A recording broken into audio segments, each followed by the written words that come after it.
Okay, let's try again. Okay, this one seems to work better. I've got two different things on my phone for live streaming now. I think this is called Larix Broadcaster. The other one's called Streamlabs. Streamlabs worked a couple of times, but now I don't seem to be able to get it working properly. So I'll carry on using this one. So today we're looking at adverb collocations. I've done lessons on this before, but I'm hoping to give you a lot more detail today. And I'm going to be doing more lessons on adverb collocations. And this ties loosely to, this lesson is affiliated to, loosely connected to the last three classes. And what I mean is I'm going to show you now that this is really the advanced level of adverbs and gradable, ungradable adjectives. Because really, when you learn that stuff about gradable and ungradable, it doesn't work for every adjective and every adverb. And this is why I recommend at an advanced level that you learn the collocations. And that's what we're going to be looking at today. Where do you usually see the word entirely? Where do you usually see the word wildly, downright, mildly, loosely, and vaguely? And I'm going to try and give you as many examples as possible. And of course, this will be going up on my website, skype-lessons.com. So if you're watching this somewhere else, please understand that you can find this lesson in future on my website. It won't be on YouTube for all sorts of reasons. But it will be on my website with an exercise. So please come to my website if you would like to learn something new and to get access to free English lessons and free exercises. And also any links to other great websites that I really like. Now, let's start with entirely. Now, the very first thing I hope many of you remember is that in the last class, we said that entirely was for ungradable adjectives, right? We said entirely wrong or entirely true. Yeah, that's not entirely true, or you're entirely wrong. So it's usually for ungradable adjectives, and that's a good guide. However, don't think that you can't use gradable adjectives with entirely, because you can. And let me give you two: new and clear. Yeah, new is gradable. New, newer, the newest. What's wrong with that? Clear is gradable. Clear, clearer, the clearest. Yeah, we can use them in comparative and superlative forms. We can say very new, we can say very clear. So these are definitely gradable adjectives. However, we do use entirely with new and clear. And I think we very often use entirely in negative sentences, which is why I've put this negative sign up, yeah? Because I think we very often say, it's not entirely new, or your explanation wasn't entirely clear. Can you run it by me again one more time? Something like that. So entirely does work with at least two gradable adjectives, even though there are loads of other gradable adjectives that it doesn't work with. I don't like entirely old. It doesn't sound right to me, but entirely new does. So that's a bit weird, and that's something worth bearing in mind, that what I've just told you with gradable and ungradable adjectives is just a guide, and it doesn't cover all words. Sometimes you'll see those rules contradicted by collocations. Okay, we also say, I'm not entirely sure, I'm not entirely certain, I'm not entirely convinced. We often use it like that. It's not entirely appropriate. Yeah, his behaviour wasn't entirely appropriate. We'd use it like that. It works well with appropriate or entirely inappropriate. Yeah, you could use it with a negative prefix as well. Entirely inappropriate. So his behaviour was entirely inappropriate and he got chucked out of the restaurant. Something like that. It's not entirely my fault. Very often we use it with my fault. It's not entirely my fault. I'm not entirely responsible. Pretty similar, yeah? I'm not entirely to blame. That would work as well. I'm not entirely to blame. I'm not entirely responsible. It's not entirely my fault. Notice how they're all quite similar. I wasn't entirely honest with you earlier. I wasn't entirely truthful with you earlier. Yeah, notice that they're very similar. So we use entirely with honest and truthful. We also use it with verbs. I don't entirely disagree. Now, I quite like this because if you put the negative in here with a negative prefix, you've got a double negative, but one which is allowed in English. And I think a lot of people think that any double negative is always wrong in English. It's not true. Yeah, you can say, I'm not entirely uninterested in your offer. And then you've got not and un in the same sentence. And we've got the same here, don't and dis. I don't entirely disagree. So that's a good phrase and very common. It's a collocation. Okay, entirely works in these 4 ways as well. It's made entirely of wood. Yeah, this shed is made entirely of wood. This book is written entirely in Bulgarian. Yeah, something like that would work as well.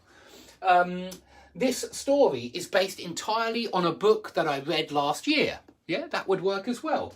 And this house is built entirely from stone. Yeah, something like that would work. And that's an entirely separate issue would work. Entirely separate works very well. Entirely dependent and entirely independent also work very well. Yeah, those 2 also work very well. That's entirely independent of something else. Yeah, so that's how we use entirely. Let's go on to the next adverb, which is wildly. Okay, now wildly works very well with negative prefixes. It really does. And I would like you to remember wildly exaggerated, because we very often use that. It claims, I think Oscar Wilde says something like, claims that I have died are wildly exaggerated, or something like that. But wildly exaggerated means extremely, you know, they're ridiculous, these claims, because they're so exaggerated. And I think this wildly very often refers to exaggeration, or if you make a wild guess at something, yeah, a wild guess. So we say wildly inaccurate reports, yeah, very inaccurate. Wildly inappropriate behaviour. Wildly unrealistic demands. Wildly improbable circumstances. Wildly implausible ideas. Wildly inconsistent behaviour, or wildly inconsistent anything, wildly inconsistent demands, wildly inconsistent claims, and wildly disproportionate measures. Notice that it really collocates well with these negative prefixes. Okay, so those all go well with wildly. And then with verbs, we say wildly underestimate, wildly overestimate. Notice that they're similar to wildly exaggerate. Wildly fluctuate. Look at all of these Latin words that are used with wildly. Yeah, wildly underestimate, overestimate, exaggerate, fluctuate, gesticulate, speculate. They all end in ate, which is how I know that they're Latin. So all of these work with wildly. And wildly gesticulate. Yeah, notice that wildly fluctuate means up and down, but wildly gesticulate means, I think I wildly gesticulate, yeah, in these classes. I've got my hands doing this, and my head going over here, going over there. I'm wildly gesticulating. And with movements, you can use wildly very often. You can say wildly gesture, wildly applaud, yeah, the audience wildly applauded. Wildly cheer, the crowd were wildly cheering. Wildly clap, wildly dance. It works very well with movement. Okay, on to downright. And this, I want you to straight away understand, this is one of those weird words which means the same as its opposite. Yeah, how do you have a word like that which can mean the same as its opposite? It's weird, isn't it? But I remember years ago at university reading about the word Heimlich in German and unheimlich, das Heimlich, das unheimlich. I don't speak any German, but I was reading about how these 2 opposite words actually mean the same thing sometimes, and Heimlich can mean itself and its opposite. Well, the same with downright, yeah? Sometimes it means a good, honest, downright person. And that means forthright, direct, honest, truthful, good. But sometimes it means the opposite. And that's why the time when we're interested in, because then it's an adverb. Now, it can mean the opposite as an adjective as well, but we're just looking at it as an adverb firstly. And it always works with negative words. So he was downright rude. His behaviour was downright immoral. His behaviour was downright dangerous. Yeah, that decision was downright dangerous. Or his lifestyle is downright unhealthy. Yeah, he has been downright dishonest. It works with dishonest as well, just like entirely dishonest or entirely honest. Downright hostile. Yeah, downright aggressive. Use it with negative words. He was downright stupid. He was downright wrong, downright nasty, downright disgusting. It works with negative words in this negative sense.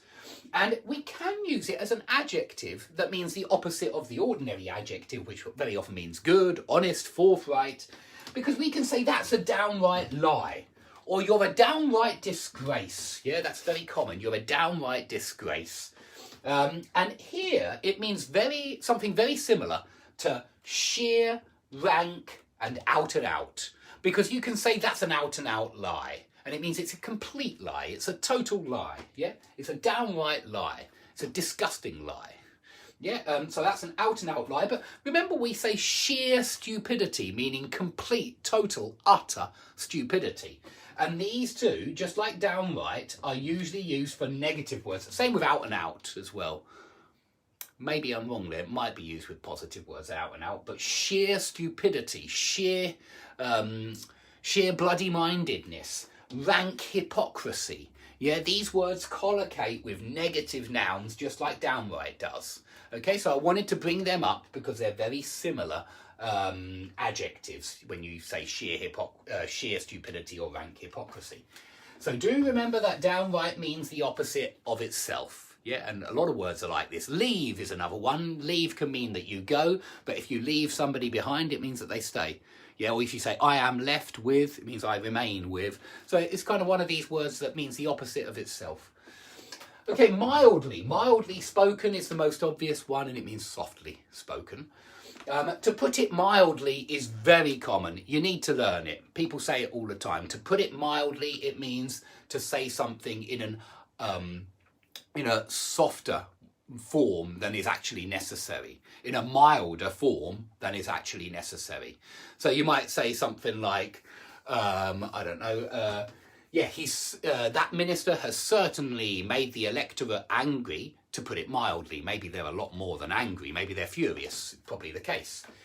Okay, so to put it mildly, you can say mildly amusing, mildly amused, mildly addictive. If you're talking about a drug, you might say it's mildly addictive.